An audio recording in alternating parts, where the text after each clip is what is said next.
Okay, before we get started, attention YouTube reviewer, I am talking to you.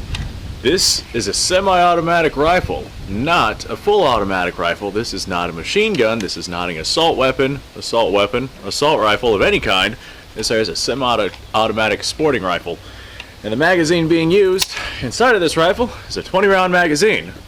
So this is in full compliance with YouTube's community guidelines. Although I only have 5 rounds inside of this magazine because I can't really afford ammunition right now, but I'm still going to make videos. So, hello there people of the internet. How's everybody doing today? I'm doing alright, thanks for asking. I actually made this video not too long ago, but due to some technical issues, I ended up deciding that I was going to go ahead and remake it. So, I have a lot of people that are new to firearms. I think I always talk about this. Me being a gun guy, there's always like new people that are new to firearms that want to know, X, Y, and Z things about specific firearms. And they ask me, should I build my AR or should I just buy one that is already built?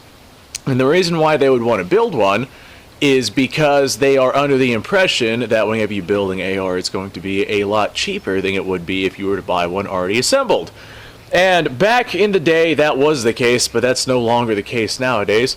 If you want to build yourself an AR, without like hunting down used parts or anything like that, if you want to just buy AR, get out of here. What are you? Go away. If you want to just buy AR parts, throw them together into an AR platform, and you don't want to worry about, having to hunt down used parts and hunting down discounted items and hunting down things like that, then it's going to cost roughly the same as it would buying an AR that would be already assembled.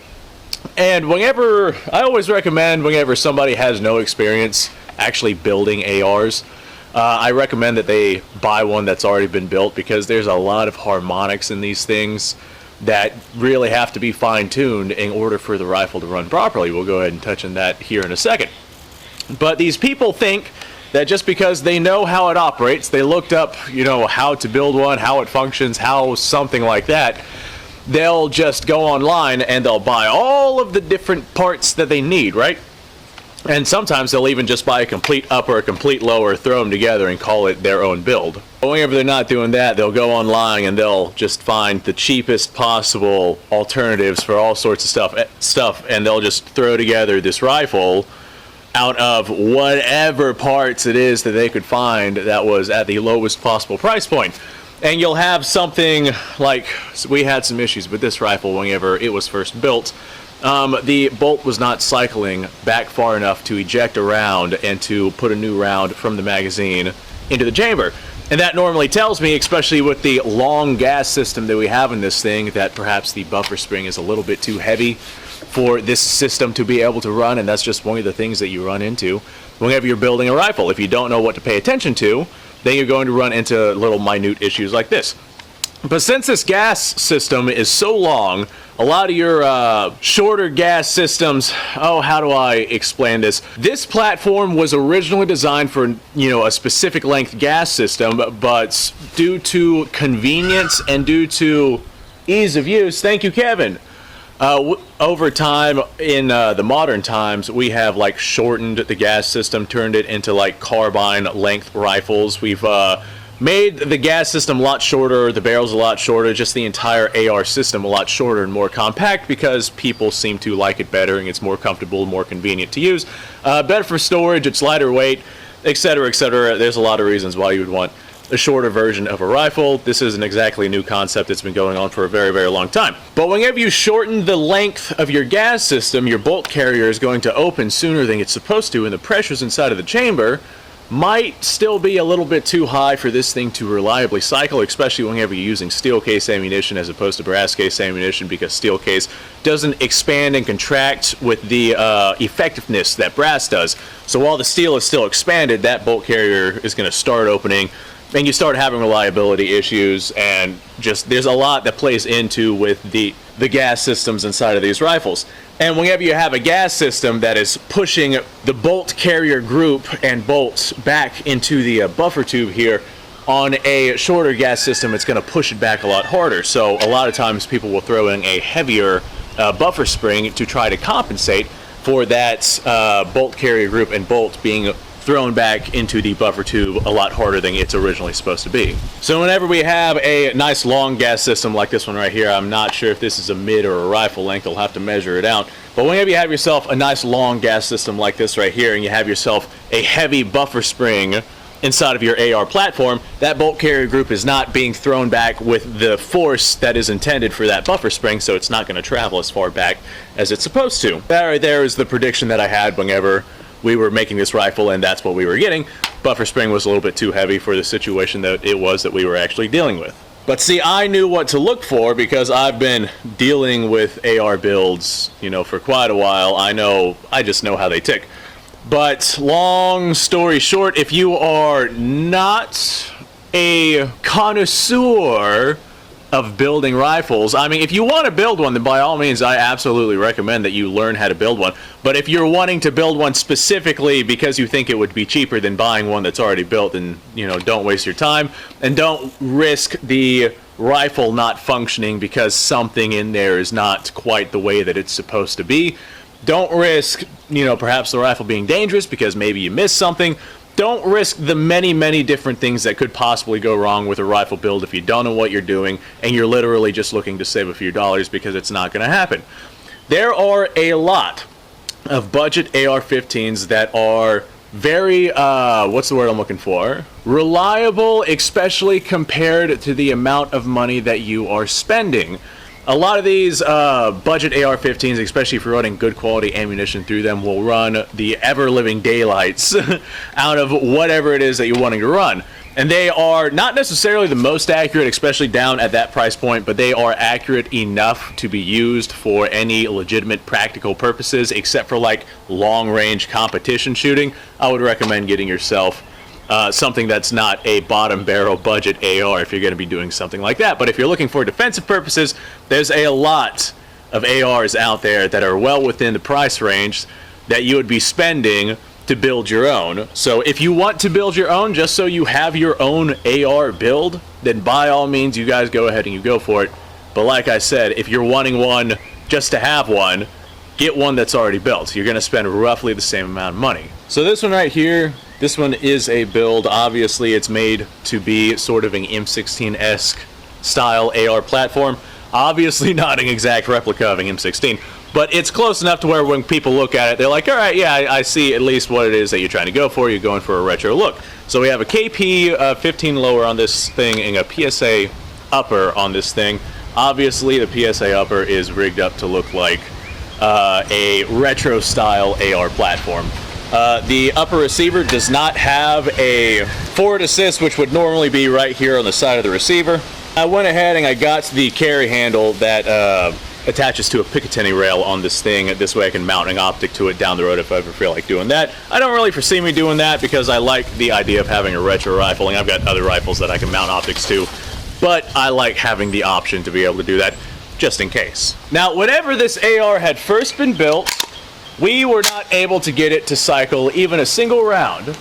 But after playing with it and working out the harmonic issues of the rifle and just knowing what to look for and what makes ARs tick, she now runs, with my hat on the way here,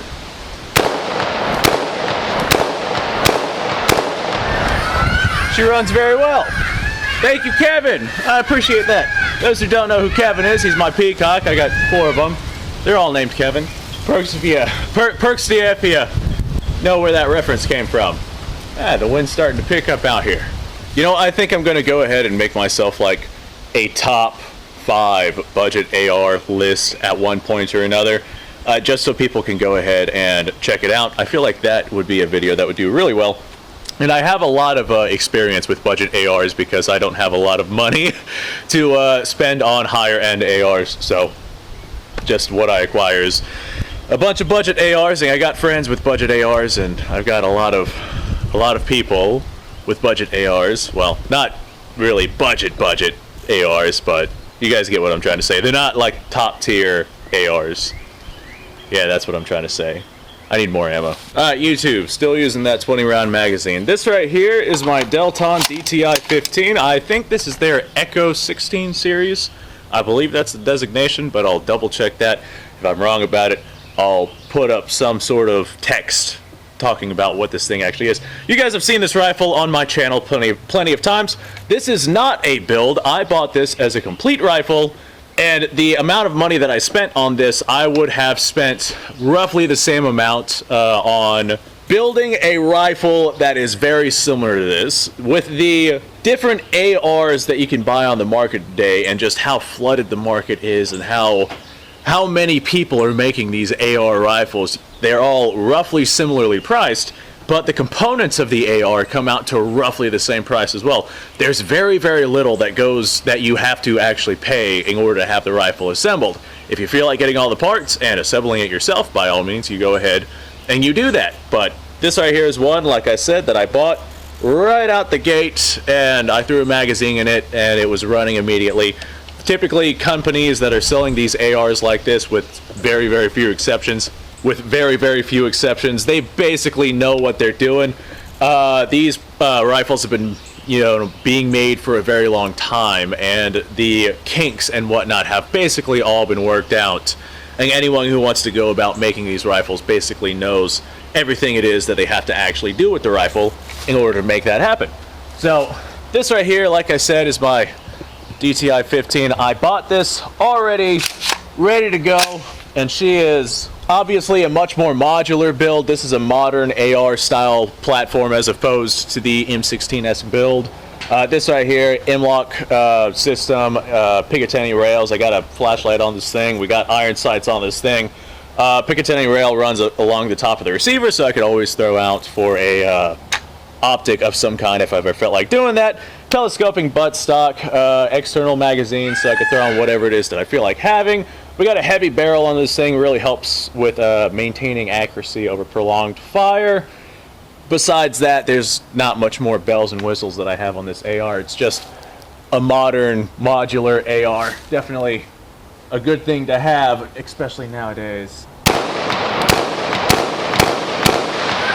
But this is one that I did not have to get running, unlike that M16S build. With that one right there, since it was a build, if there was something off with the rifle, if something was not functioning with the rifle, it was up to me to figure out what was going on and to get the parts necessary to fix it.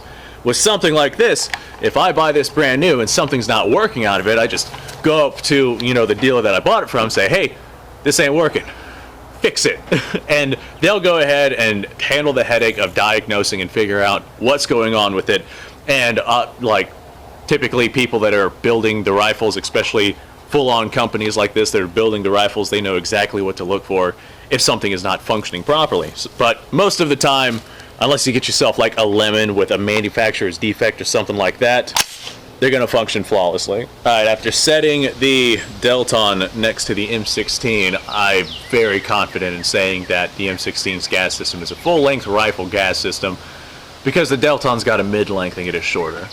Anyway, folks, let me know what y'all's thoughts are down below. I'm sure somebody's going to have something to say about this.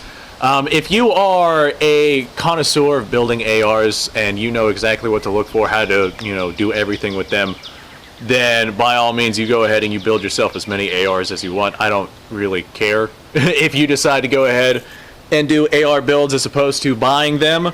But for the people that are wanting to build them because they think that it's going to be a cheaper alternative to buying them, I wish that was the case. If that was the case, then I'd be buying AR lower receivers out the wazoo.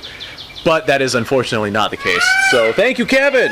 Yes, I know. I understand. Kevin says hello, everybody. I wish upon a fish. That's something my old friend would say. I do wish that builds were cheaper, but they're just not. You can legitimately go out and buy yourself very good quality, excellent AR platforms that are essentially the same price as whatever it is that you're wanting to build. Around $500 is what you would spend on an AR building. Around $500 will get you a good budget AR, especially one that is already functional, has a warranty, has all the bells and whistles on it that you would need an AR to have. It would have everything necessary already built, good to go. If you just want an AR to have an AR, that's absolutely the way to go. If you want to build, then build, but don't do it if you're wanting to do it just to save money, because it's not going to happen. All right, anyway, folks, like I said, thanks for watching. Let me know what you guys think down below. Subscribe to the channel, like the video. That poor log is absolutely falling apart. like the video. Description down below has a link to all sorts of stuff. Go ahead and go check that out. That being said, I have other videos that I want to make today, so I'm going to go ahead and do that. You guys go off, have yourself a fantastic day, and thanks for watching.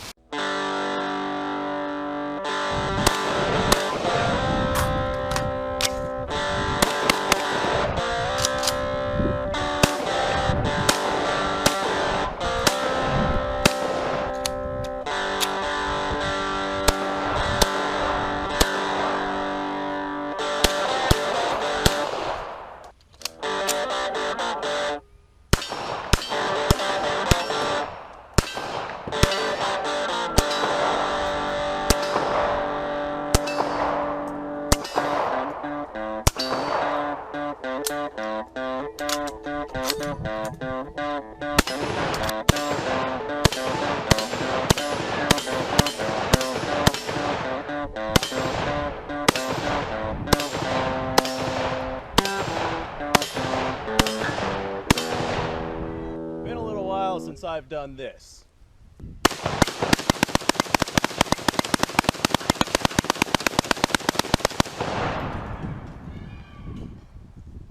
Bonnie and Clyde be damned.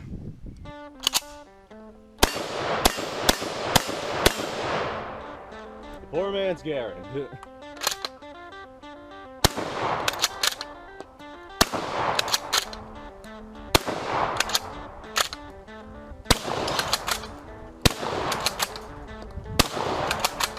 It's a shame that bolt-action shotguns aren't more mainstream.